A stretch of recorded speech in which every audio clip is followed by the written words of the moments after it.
Ustaz, lebih baik salat tahajud 7 rakaat atau 11 rakaat Ustaz? Dan bila mengerjakan salat 4-4-3, apakah ada tahiyat awal Ustaz di 4 rakaat tersebut? Mohon penjelasannya. Teman-teman sekalian, Nabi SAW pernah tunaikan baik yang 7 rakaat, 11 rakaat, 13 rakaat. Nah, dari sini Anda mesti melihat keutamaan yang dimaksudkan dari berbagai banyaknya rakaat ini bergantung pada keadaan kita dan kemampuan dalam menunaikannya. Kadang-kadang kita mampu 11 rakaat. Bahkan Nabi pernah 13 rakaat. Dan pernah Abu Dawud nomor hadis 1367 ketika dengan Ibnu Abbas di rumah Sayyidah Maimunah, pernah beliau 13 rakaat. 2 rakaat, 2 rakaat, 2 rakaat, 2 rakaat, kemudian ditutup dengan witir 1 rakaat. Pernah. Ya, kemudian beliau 11 rakaat ketika di rumah Sayyidah Aisyah. Maka disebutkan di Al-Bukhari nomor hadis 2008 sampai 2012, posisi paling kanan sebelah bawah.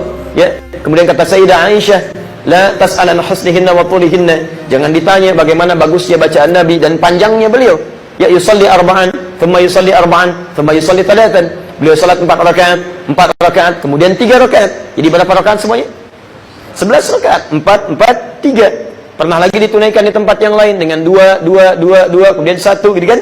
Ada 11 rakaat, jadi bisa 2, 2, bisa 4, 4, kemudian 3. Dalam keadaan tertentu, pernah 7. Pernah 7 rakaat, gitu kan? Nah, kapan keadaan itu bisa ditunaikan? Ternyata bergantung kondisi-kondisi pribadi kita. Di kadang Nabi tunaikan 7 rakaat karena memang kesempatannya dan kondisi fisik beliau memungkinkan hanya 7 rakaat. Ya, pernah 11 rakaat di tempat lain, kemudian 13 rakaat.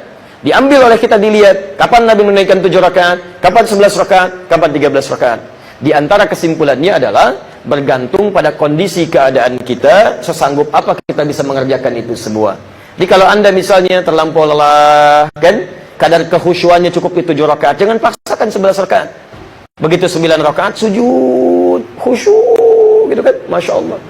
Saking khusyuknya gak bangun-bangun, dibangunkan pas subuh, Pak, tidur rupanya, gitu kan. Nah, jadi hal-hal demikian mesti disesuaikan dengan keadaannya. Apakah kemudian yang 4-4 rakaat itu, 4-4-3, di 4-nya masih ada tahiyat? Kalau kita lihat, di dalam riwayat-riwayatnya tidak menunjukkan, tidak langsung memberikan isyarat apakah ada tahiyat atau tidak. Disinilah kemudian terbuka peluang ijtihad.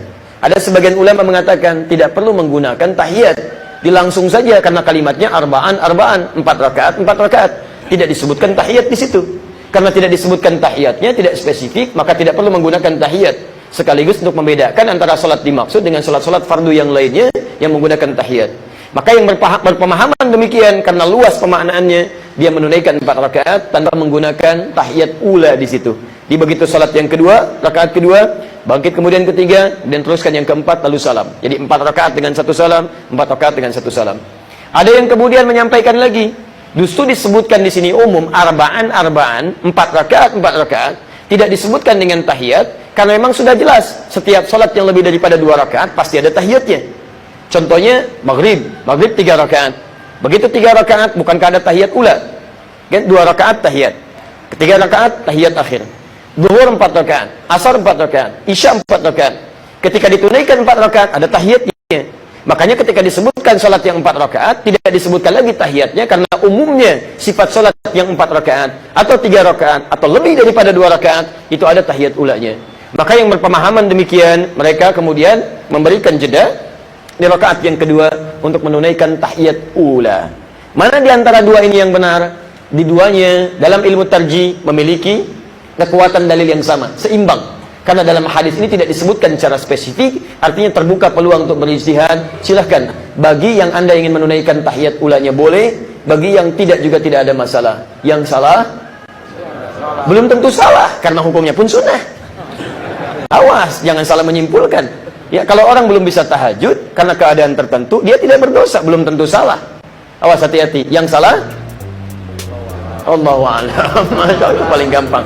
Ya, yang salah yang ribut, ya, sama-sama nggak tahajud, sama-sama ribut. Itu tidak tepat. Yang tepat adalah tahiyat. Itu tidak benar. Yang benar adalah tidak tahiyat. Padahal dua-duanya nggak tahajud, gitu kan? Nah, ini yang repot.